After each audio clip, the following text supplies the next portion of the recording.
Maling. Good morning Philippines! Gising na ba kayo at maghanda na tayo sa ating lamian or masarap na breakfast? So for today's video, nagluluto po ako ng breakfast. Ang linuto ko ay maling with eggs. Yan, linagyan ko ng hole or circle sa center para dyan ko ilagay yung eggs. At saka may pancit canton ako din. Pancit canton, favorite ng bayan. Calamansi flavor, hot calamansi. So yan, linagay ko na yung egg. Tapos lagyan ng salt and paminta. Kunti lang. So, masarap. Masarap ang maling. Gusto ko yung maling.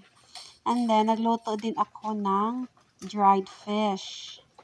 So, nagluto ako ng dried fish sa labas ng aming bahay para naman ma-share natin ang napakabango na dried fish. Alam mo naman yon, mabango ang buwad.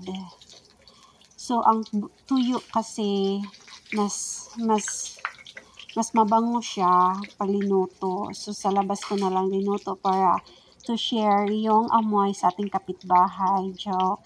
Kasi yung mga apam or mga tao dito sa US, mabaho talaga para sa kanila yung dried fish. So, sa labas ako para hindi masyadong maamoy dito sa loob. Iba kasi yung type ng house dito.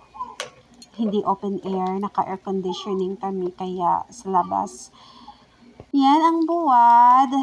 At saka yung pusit. Sa labas ako talaga nagluto ng aming bahay. Yan ang labas namin. Medyo makalat pa. Pasensya na po. And now, it's ready. So, let's eat. Thank you for watching.